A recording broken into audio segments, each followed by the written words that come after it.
سلام كبرات تختاتلتي يوتيوب شانل سينما سمرن لومون كم وترو زتفرالي سبورتا وحبرتات حيزنا لكم قريبنا لنا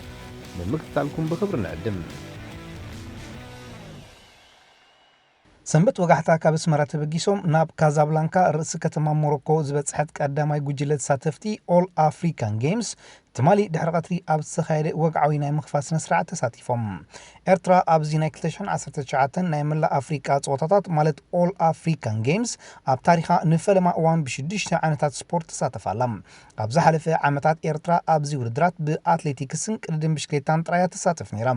ኣብዚ ናይ ሎሚ ዓመት ውድድር ግን ብቼዝ ባድሚንተን ምሕንባስን ሰደቃ ቴኒስን ተወዳደርቲ ክኾኑ ዝኽእሉ ስፖርታውያን ልኢኻላ ብሓፈሻ ኣብዚ ውድድር እዚ 42 ኣትሌታት ንኤርትራ ኣብዚ ተጠቕሰ 6 ዓይነታት ስፖርት ክውክልዋ እዮም ኣብዚ ኣብ ሞሮኮ ናብ አፍሪካዊ መድረኻት ድሕሪ ምምላሳ ንፈለማ እዋን እተንግዶ ዘላ ናይ አፍሪካ ኦሎምፒክ ውድድራት ሃገራት ኣብ 26 ዓይነታት ስፖርት ክወዳደራ ምዃነን ተፈሊጦሎም ን54 ሃገራት ዝወክሉ 16500 ስፖርታውያን ድማ መዳልያታት ንምዕታር ኣብ ሓያል ቅልስ ክቕንዩ እዮም ናይሎም ዓመት መላእ ጾታታት አፍሪካ ካብ ናይ ካልእ እዋን ፍልይ ዘብሎ ናብ ኦሎምፒክ 2020 ቶኪዮ ጃፓን ዝእቱ መምዘኒታቱን ዝሓቆፈ ብምዃኑ እዩ ካብዚ 26 ዓይነታት ስፖርት እታ 18 ናብ ቶኪዮ ከሳተፍ ዝኽእል መንገዲ ከም ዘለዎ ይሕበር ኤርትራ እተካይዶ ቀዳማይ ውድድር ቴኒስ ሰደቃ ክኸውን እዩ ኣብዚ ውድድር 5 ኣትሌታት ከተሳትፍ ካብዚኦም እተን ክልተ ደቂ ኣንስትዮ ክኾና እንከለዋ ካብዞም 5 ኣትሌታት እቶም ክልተውን ኣብ ደገ ተወሊዶም ዝዓበዩን ንኤርትራ ክውክሉ ዝመረጹን ስፖርታውያን እዮም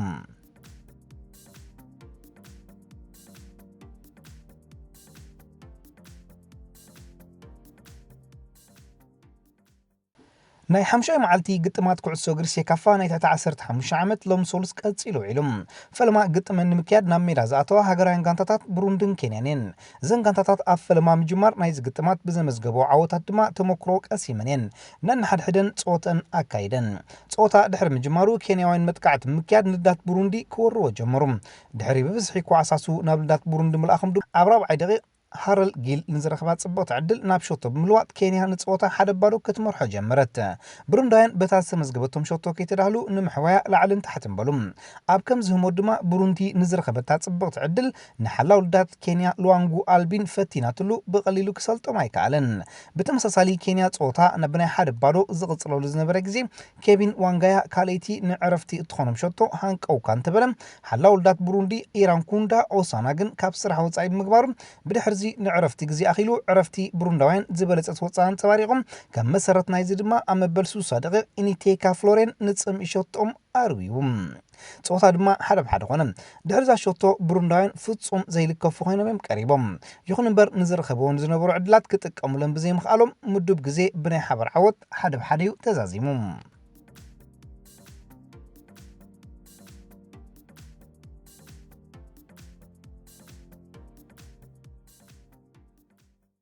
سعيفن بديانو مالت إثيوبياوي ناي مسمر لما نقصة دوب سوداناوي أوليبو جورجيو كينياوي ساميل كوريان كمون أوغانداوي ويليام أولياتا مع كيلنز أتوا هجران غانتاتات إيرتران سودان النبرم نزنا إذن كلت غانتاتات قدم معزاب دما بركب تبالي أفكار سبورت كاب أبي بوتاتات تقوعيزيو نتقدم مغراتي بوم دهر إثيوبياوي دانيا لما نقصة أوتا كجمرو تزاز ممحلافهم هجرات غانتا إيرترا نكعصو بمرقاتيا سوداناوين كعصو كحزو خمزي كلو جيراتهم علم شحوكا سوداناوين نزر خبوان نبرو كعساسو نفتنا نمبكع عدلات يرخبون تنبرو قبل كيبت حقن يمنطلو نبرو صوتا 9 دقائق قبل على الجزيره ما هجرات غانتا إيرترا ملسمت قعت مغبر ازيا صبقت شتو بمنغدي تمسغن تسفاي سليطوم بزد ما كابصات نابصات زنبرو تعذبتي حقوسهم فصم قطصار سانم دحرزا شتو إيرترا نزنبر هاغوفات تقيما نلدات سودان كتملالسو جمرت نماكل ميدا كم دليتا بمعندار دما بزي عرفتي ازين حدغنياتات فتنتات نحلاو لدات سودان جهاد مختار أكايدتلهم እተን ተዓዘብቲ ካብ ቦቶም ሓፍ ኮፍ ዘበሎም ፈተነታት ግን ብቐሊሉ ዕላማ እንካርማ ኣይካላን በዛሕንቲ ሸቶ ዘይዓገበት ሃገራት ጋንታ ኤርትራ ካልእትን ምርካብ ኣብ ዝተንቀሳቐሰሉ ድማ ኣብ መበል 29 ደቂቕ ኤስሮም ረዘነ ንዝተለኣኸትሉ ኩዕሶ ምስ ሰኪዕት ኣዋሂድዎም ጾታ ናብ 38 ደቂቕ ኣብ ዝተጸጋዓሉ ተመስገን ተስፋይ ንዝረኸበት ዕድል ክጥቀመላ እኳ እንተፈተነ በይነይ ብምባሉ ግን ከመዝግባ ተጸጊሙ ብድሕሪ እዚ ካልእ ዝተመዝገበ ሸቶ ስለዘይነበረ ሃገራት ጋንታ ኤርትራ ክልተ ባዶ መሪሓ ንዕረፍቲ ወፅያ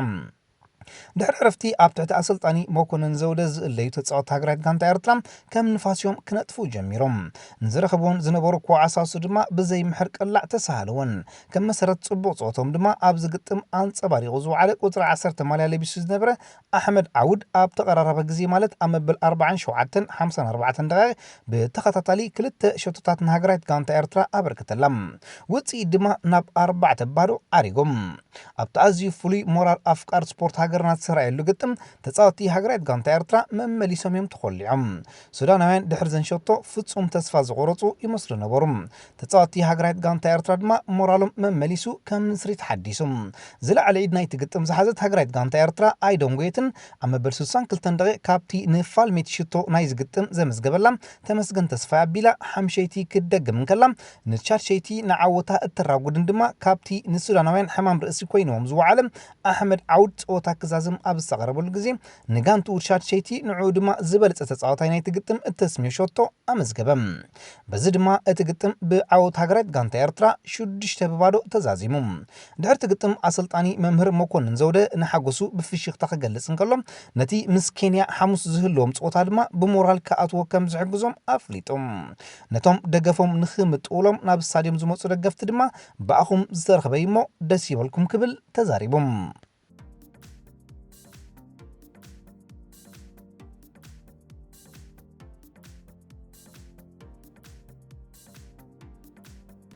ኤርትራዊ ሜትከል ኢዮብ ዝሳተፉ ዘሎ ብዩሲአይ ናይ 2.1 መዐቀን ዘለዎ ቱር ዲ ኢንዶኔዥያ ሎሚ ብናይ ካልኣይ መድረኽ ውድድር ቀፂሉ ዒሎም እዛ ናይ ሎሚ መድረኽ ካብ ማዲዮን ክሳብ ካታባቱ 157.8 ኪሎ ሜትር ርሕቀት ሸፊና ኔዘርላንዳዊ ጁራይን ሜጀርስ ብ3 ሰዓትን 51 ደቂቕን 12 ኸሊታትን ግዜ ቀዳማይ ኮይኑ ተዓዊትላ ተቐዳማይ ክለብ ተረንጓኑ ሳይክሊን ኤርትራዊ መትከል ኢዮብ ድማ ካብ ዕውት 5 ደቂቕን 10 ኸሊታትን ግዜ ድሒሩ መበል 20 ተርታ ሒዙላ ንናይ ግዜ እትወሃብ ማልያ ካናዳዊ ሪያን ሮዝ ብ7 ሰዓታትን 48 ደቂቕን 14 ኸሊታትን ግዜ ይመርሓሎም ኣብዛ ማልያ ኤርትራዊ መትከል ኢዮብ ድማ መበል 17 ተርታ ሒዙሎም ብጋንታ ደረጃ ቲም ሳይፑራ ሳይክሊን ብ23 ሰዓታትን 27 ደቂቕን 31 ኸሊታትን ግዜ ንውድድር ተቐልሶላ ኣብ ካልኣይ ተርታን ዝነበረት ክለብ መትከል ኢዮብ ተረንጓኑ ድማ ናብ ሳልሳይ ደረጃ ወሪዳ ናብ ናይ ጽባሕ ውድድር ክትኣቱ ቱር ዲ ኢንዶኔዥያ ናይ 5 መዓልቲ ዕምሪ ዘለዎ ውድድር እዩ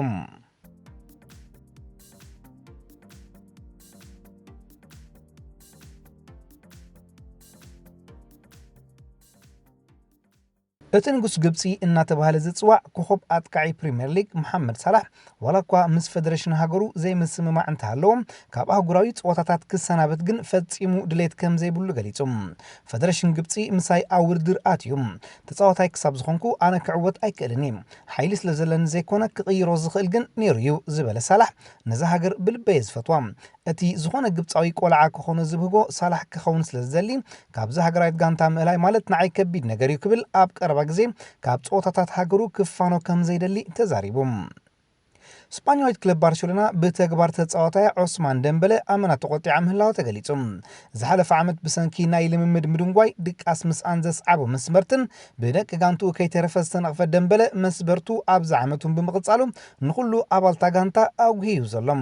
ዝገደደ ድማ ባርሳ ድሕሪ ብኣትሌቲኮ ቢልባኦ ዝወረዳ ስዕረት እንተጻወታ ናይ 2 መዓልቲ ዕረፍቲ ሂባቶም ብቐንዛ ነዛ ጸወታ ዛዘማ ደምበለ ኣብዚ ግዜ እዚ ኣዕሩኽቱ ንምርኣይ ንሴኔጋል እዩ ኣምሪሖም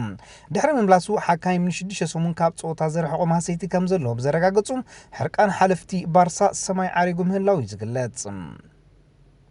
ኣብዚ ክረምቲ ካብ ጸወታታት ኩዕሶ እግሪ ጠቕሊሉ ዝተፋነው ሆላንዳዊ ኣርየን ሮበን ኣብ ናይ ባየርን ሙኒኽ ግዚኡ ካብ ዘሰልጠኑ ዓለምቲ ፔፕ ጓርዲዮላ እቲ ዝበለጸ ምዃኑ ተዛሪቡ ወዲ 30 ዓመት ከለኹ ይመጽዩ ኣብቲ እዋን ከመይለ ብቕዓተ ይሕሉ ጥራይ ዝሓስብ ነይረ ምስኡ ግን ሓሲብ ዘይፈልጥ ጸወታየ ክጻወት ጀሚረ ኣዝየ ተመሓይሸ ንሱ ዝበለጸ እዩ ክብል እዩ ሮበን ዝገልጽ ጁቬንቱስ ሓድሽ አሰልጣንያ ማውሪዚዮ ሳሪ ብሕማም ኒሞንያ ብምጥቅዑ ኣብ ሕክምና ተዓቂቡ ምህላው ድሕር ምግላጽም ናይ ቅድም ክለቡ ቸልሲ ድማ ነዚ ኢጣልያዊ አሰልጣኒ ቅልጡፍ ጥዕና ተመንያትሎም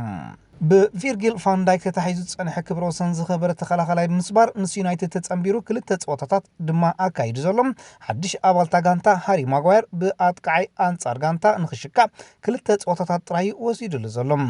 እንተቲ ጽዋእ ሻምፒዮንስ ሊግን ሱፐር ካፕን ዓቲሩ ዘሎ ቫንዳይክ ግን ከይተሸኽዐ ን68 ፀወታታት ክቕጽል እንከሎ ንዝበለጸ ተጻዋታይ ዓለም ድማ ምስ ከዋኽብቲ ዓለምና ሊዮኔል ሜሲን ክርስቲያኖ ሮናልዶን ኣብ ምውድዳር ይርከብ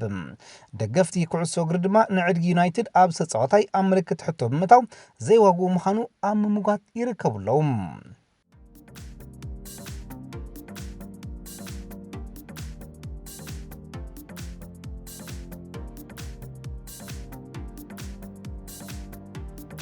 ዝኸበርኩም ተኸታተልቲ ዩቲዩብ ቻነል ሲነማ ሰመረ ንምክትታልኩም እናመስገና ንሎም መዓልቲ ኣዳሊናልኩም ዝነበርና ስፖርታዊ ትሕዝቶታት ኣብዛዚምና ኣለና ኣብ ቀጻሊ ብኻልእ ሓበሬታታት ክሳብ ንረኸብ ንኹልና በብዘለናዮ ሰላም እንተዕናን